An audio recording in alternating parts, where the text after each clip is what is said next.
Has your ensemble lost its mojo? This is Finding Your Ensemble's Mojo, the psychology of ensemble motivation. I'm Erin Wehr at the University of Iowa, and I teach music education. Have you seen or experienced being in a group that lacks motivation, doesn't enjoy practicing together, performing together, or even spending time together? A group such as this has lost its mojo. So what is mojo? Well, Merriam-Webster defines mojo as a magic power, and a slang dictionary defines mojo as style or sex appeal.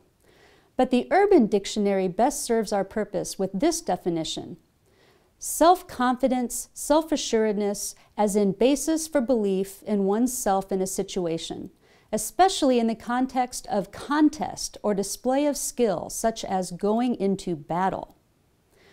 So mojo is self-confidence. Self-confidence for a specific task is known as self-efficacy. Albert Bandura defines self-efficacy as the belief in one's capabilities to organize and execute the courses of action required to manage prospective situations. Self-efficacy influences the choices we make, the effort we put forth, persistence through obstacles, and how we feel. In essence, self-efficacy influences our motivation. Motivation of a group or an ensemble is dependent upon the efficacy of the entire group. This is known as group efficacy, the belief of the members of the group in the group's ability to be successful at a given task. You can improve your group's motivation by increasing your group's efficacy.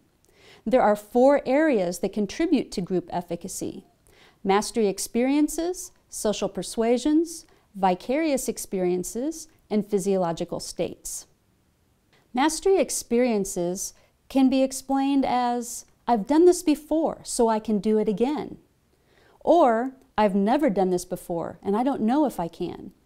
Mastery experiences that build on themselves include using warm-ups to model how to practice, doing technique-building warm-ups, making sure that you're using attainable literature that's not too difficult and not too easy, having positive rehearsals where you limit negativity, and using masterful teaching and coaching and skill building. Negative contributions to group efficacy include telling students to go home and practice when they're not sure how to practice.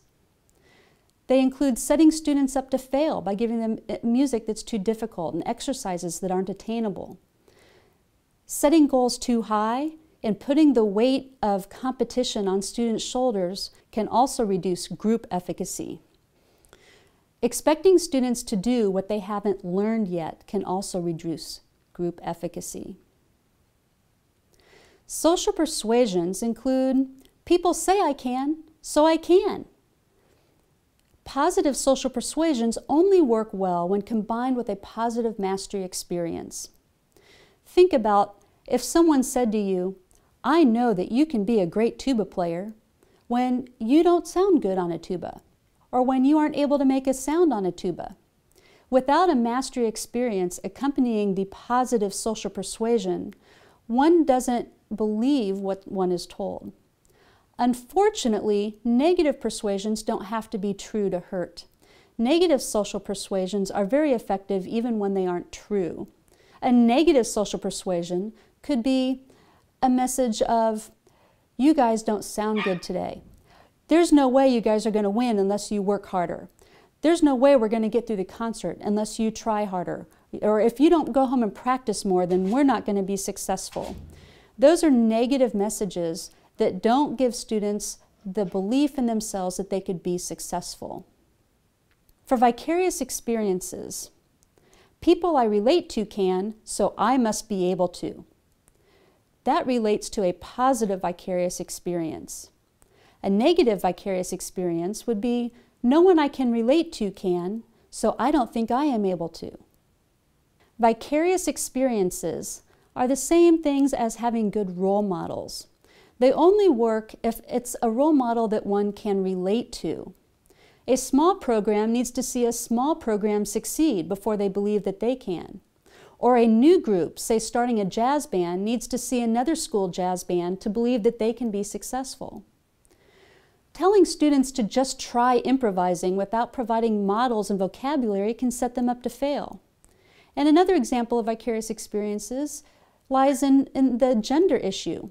Females need to see other females be successful when in male domains, such as jazz or playing a male-dominated instrument. Physiological states includes, I can control how I feel, so I can do this well.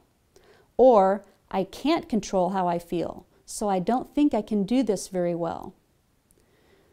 Under I can control how I feel, students need about 8 to 9 hours of sleep.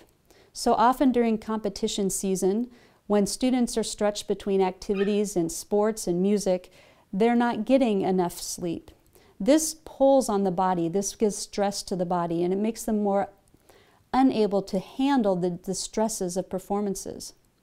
Good nutrition with limited sugar and caffeine, physical exercise and aerobic health, understanding of how medications can affect our bodies, all of these things can affect how we control our bodies and our sense of our ability to control our bodies. Any changes that one makes to one's body also needs about 6 weeks to adjust, so changes the night before a performance won't do any good. Not being able to control how one feels comes from the body being stressed from being overtired, too much sugar, too much caffeine. Heart rate spikes can happen during performance when the body isn't in good shape. Shallow, fast breathing can happen. These things induce fear and shakes and sweating if the student reacts in a fearful way. And cold and allergy and asthma medications, they can cause all of these things above. So if a student is on these types of medications and then have an anxiety attack, they can interpret the symptoms of the medications as being an anxiety issue. Every group is an individual group. Every group has individual needs. A self-efficacy or a group efficacy plan needs to be directed towards the group itself and the group's individual needs.